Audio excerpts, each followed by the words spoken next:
Hey everybody, I'm Belinda Sandor. Welcome to Lessons from the Cockpit. Today we're going to talk about virtual assistants and boundaries.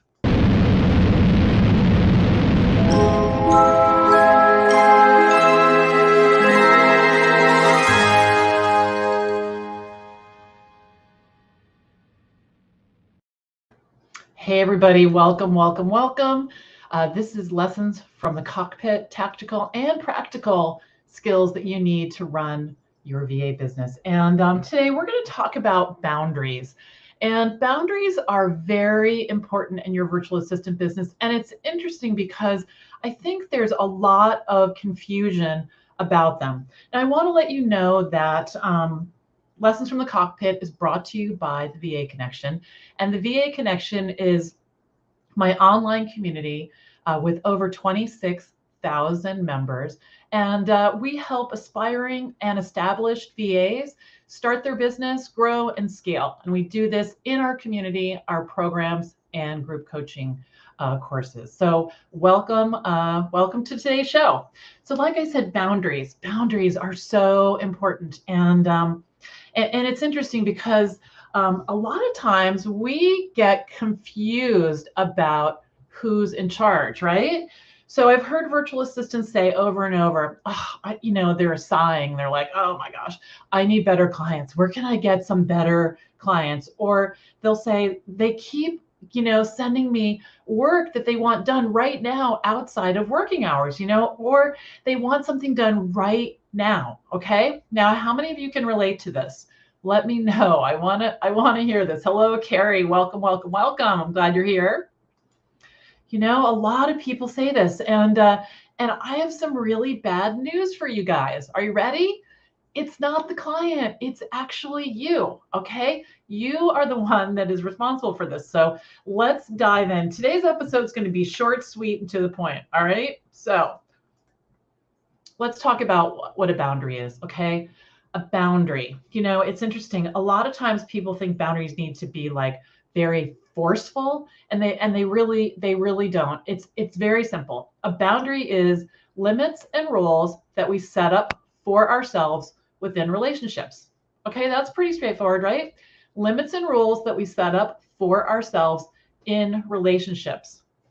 Now, it's the key phrase here that we set, right? That we set for ourselves. So that's what a boundary is. Hi, Gina. I see you there. Now, I know that one of the reasons you want to be a VA is because you want to decide where you're going to work, when you're going to work, who you're going to work with, and how much you're going to make. But the thing is that if you're going to decide, you need to actually decide, right? It's not sort of a rolling thing. So what that means is that we can't let our clients run the show, right? We can't let them run the show when push comes to shove. Now, there are two emotions that motivate this, right? One of them is fear, right? How many of you are afraid that your clients are going to go away if you don't jump every time they call you? Any of you afraid of that? So what do? You jump, right?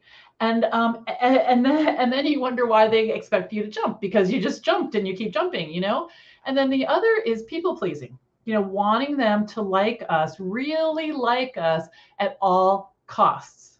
And the result of this jumping and this people pleasing is that we train our clients to think that we're working all the time. And that's because we're responding to them all the time. Can you see how this comes together? Right? Can you see how this comes together? Now, I am not at all suggesting that you get all badass, like an attitude and, they can't do this to me and all that, all that. That is not the approach. That's not the approach I want you to take at all. I want you to stay in service, because we are in service as virtual assistants. That's, what we offer. So what I'm suggesting is much easier. It also takes way more energy, okay? So what I want you to do is to decide ahead of time when you're going to work and do it, period, right? Just do it, So again, I'd love to hear from you. So my clients are not pushy. They are monthly to bi-monthly. Good. Hello, Magdalena. How are you? From cold Nairobi, and Gina raising her hand. Yeah. So can you see how this works? An email comes in, you answer it immediately. A request comes in, you turn it around. You stop what you're doing. I can see you. You're going for a walk, talking to a friend. Email comes in, you're like rushing home. You can't think of anything else. I understand. I used to be like that. But what I realized was I was creating monsters, absolute monsters. And right now and for years and years and years, I have lovely clients because I set the boundaries. So let me give you some examples, okay? Because some of you are like, yeah.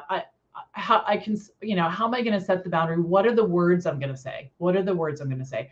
So these are true life examples from my own experience. And this first one happened to me just a couple weeks ago. Okay. So imagine it's the client emails me on Thursday night at 7:30. Okay. 7:30 at night is outside of my hours. And they email me about a task they want me to handle. Okay. Then she texts me again at 8:30 in the morning, before working hours, right? She's texting me to make sure I got the email. Okay, so what could I do? I could have answered the text the night before and said, yes, got it. I could have, or the email, I could have, because I saw it, I could have answered the text at 8:30 in the morning, but I didn't do that. What I did instead was I waited till 9 a.m. when my day starts, and I text back, I'll take a peek when I get to my desk and get back to you. How does that land? Okay, how does that land for you guys? Now I'm going to give you another example. And that really did happen. And the thing is I understand what the client is thinking. I do. So in her mind, 12 hours have gone by since she emailed me, right? Because this is important to her. Now, if this were a mission critical thing that had to happen right then, and this was a good client and she's always respectful, would I have handled it? Yeah, I probably would have. But what she wanted me to do was set up a meeting with some guy in the next 2 weeks.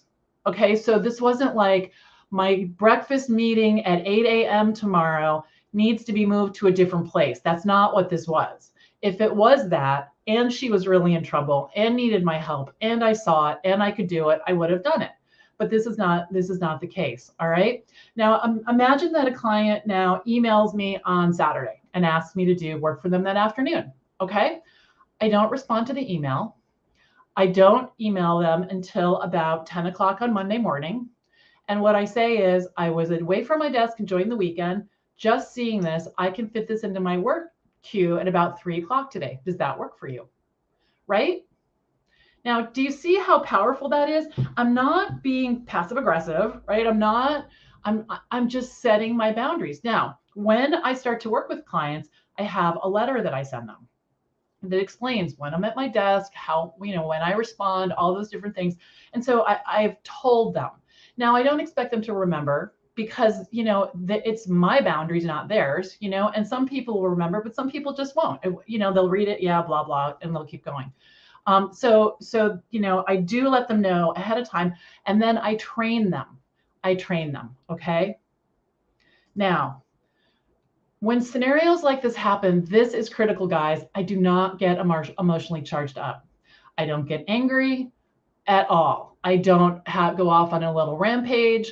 I don't complain about it. It's just outside of when I'm working, and it's okay, right? It's totally okay. And hopefully I don't even see the email until it's time for client work. But if I do, I let it literally roll right over me. And here's the result. The clients I want to work with respect me, right? They treat me with courtesy and kindness. And I want to read this example of an email that I got from a client a couple of weeks ago. This came in, this exact email. All right. Hi, Belinda. I'm wrapping up my email newsletter draft today and expect to send it to you by tonight. Will you have time to do your magic and schedule it to go out via MailChimp next Tuesday or Wednesday? Happy summer, Emily. This is a client, Emily.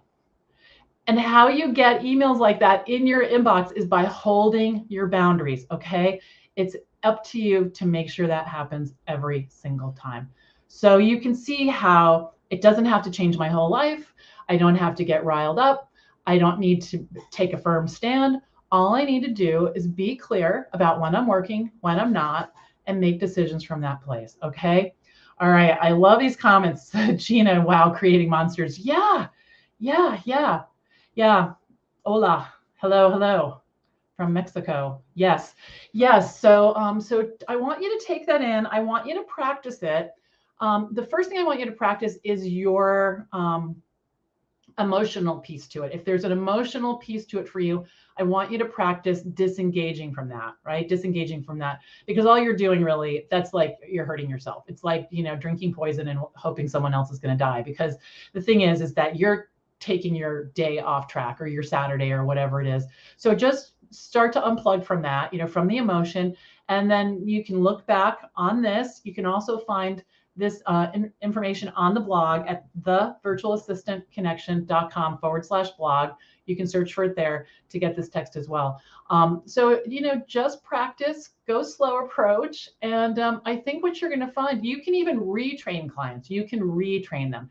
That takes a little bit longer, and you want to be more gentle when you do that, not to just cut them off immediately, because they're going to be surprised. Like, where'd she go? Doesn't she like me anymore? So you're going to want to, slowly turn them around. All right, guys, thank you for coming today. I hope you'll join me every episode of Lessons from the Cockpit. Have a great weekend, and I'll see you soon. Bye for now.